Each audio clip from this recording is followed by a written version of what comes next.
NFXL back with another NFXL production. Um, Again, looking at a state of the franchise address, and we're getting towards midway through doing these now. And this time, I'm going to look at the Baltimore Ravens. The Ravens went into 2025 as one of the perennial AFC top dogs and potential Super Bowl representatives from that conference.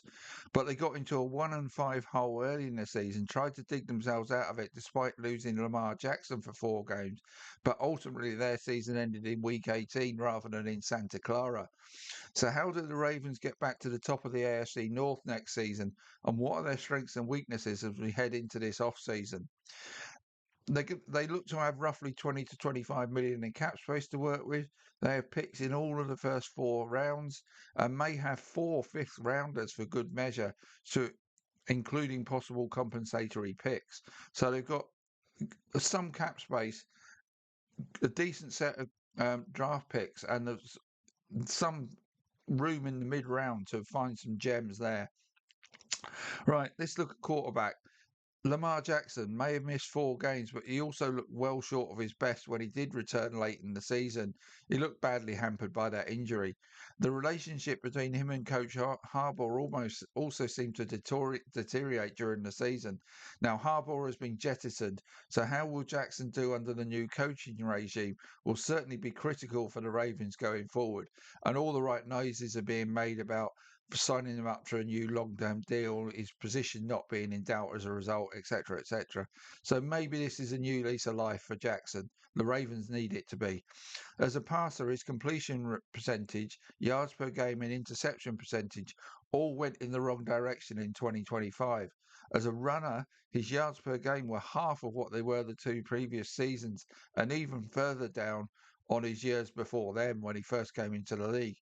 He needs to improve his passing performance for sure, but it is the sharp decline as a runner that really needs to be reversed if he is to be seen as the awesome two-way threat he was prior to last season. Backup Snoop Huntley played well during Jackson's injury absence. If somebody were to give him a shot at a starting role elsewhere as a free agent, he will not be back and will need replacing. But the more likely scenario is that he will be back. Running back, Derek Henry continues to churn out the yards with over 1,700 scrimmage yards and 16 touchdowns to his name in 2025. He may not be quite the force he was in his prime, but he has 2 more years on this deal to run. So, assuming he does not decide to retire, will once again give the Ravens a strong presence at running back next season.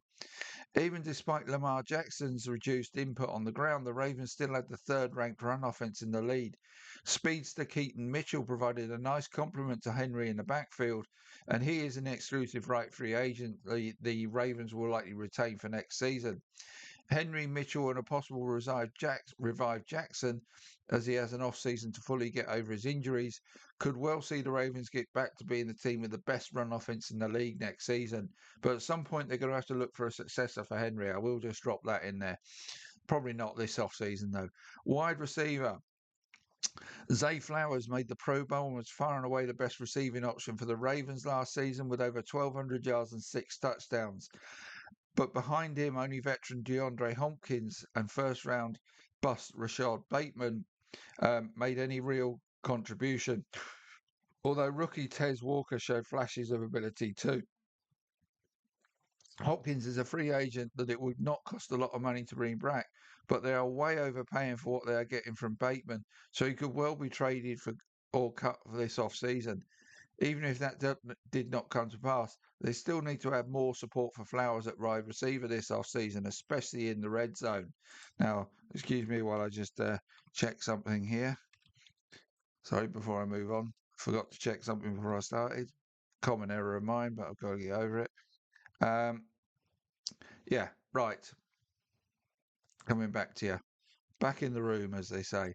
Tight end, Mark Andrews and Isaiah Likely combined for 777 yards and 7 touchdowns, all the sevens last season.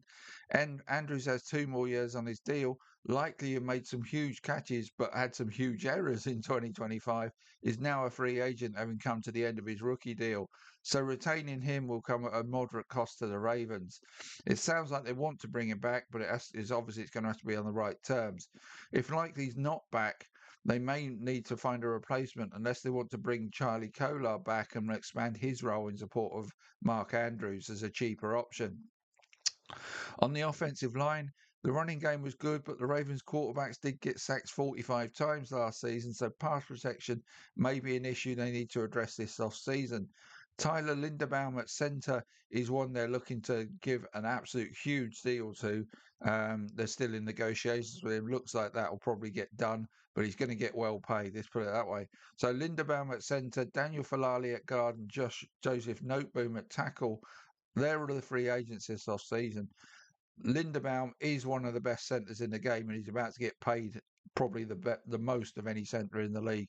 So the Ravens are going to pay the price to get him back next season.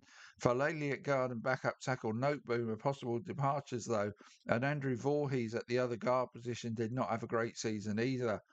Emery Jones could get a shot to step up as a starting guard in year two, but an addition or two on this O line could be useful in making it improve next season. Defensive tackle, losing Namdi Madwiki in week two was a big blow to the Ravens. Um, Travis Jones and John Jenkins did well in his absence, though, particularly Jones. Madabiki's return may make veteran free agent Brett Urban expendable, and defensive tackle does not look like a position of urgent need for the Ravens this off-season. In terms of edge rushing, the Ravens totaled just 30 sacks last season, and Travis Jones led the team from the interior with 5. They ranked 20th against the pass and 15th against the run, so they could certainly do with more from their pass rushing unit next season. Tavius Robinson and Mike Green had 8 sacks between them. Draymond Jones was added mid-season but had just 2 sacks in 9 games for the Ravens, although he did have 15 quarterback hits in those games, whilst fellow veteran Carl Van Noy had just 2 sacks and 9 quarterback hits for the season. Jones and Van Noy are both now free agents. Look, I would say Jones is the one they need to bring back, but I would be surprised if Van Noy is back, which means they may look to add a mid-round edge rusher via the draft. Inside linebacker, Roquan Smith, Teddy Buchanan, and Trenton Simpson give the Ravens a pretty good trio of inside linebackers coming out of last season. And with all three under contract, there's no need at inside linebacker for the Ravens. Safety, Ardarius Washington got hurt pre-season and only played in the final 4 games of the season, meaning Malachi Starks saw more action as a starter than they might have been their initial plan.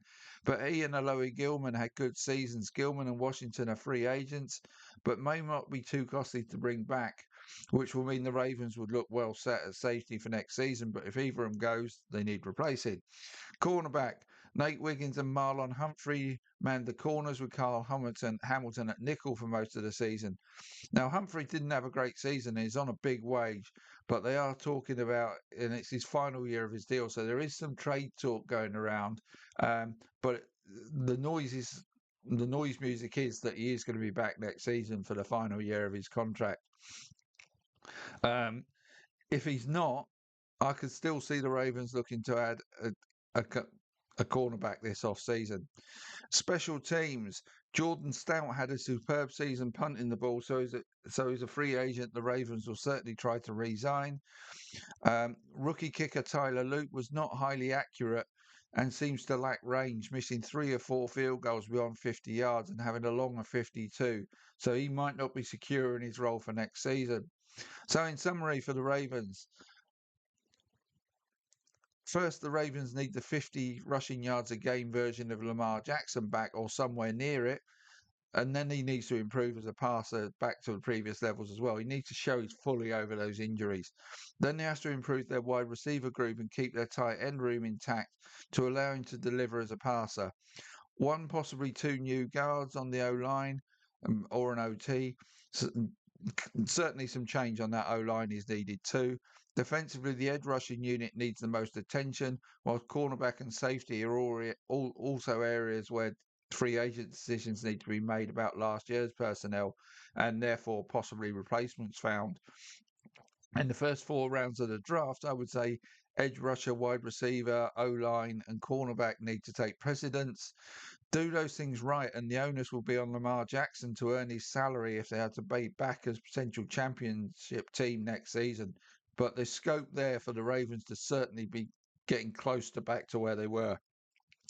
So that's it for the Ravens, done in 10 minutes. I'm getting good at this. I'm doing them all in about 10 minutes. The Tampa Bay Buccaneers will be the next one I cover. So look for that one coming up soon. Take care now.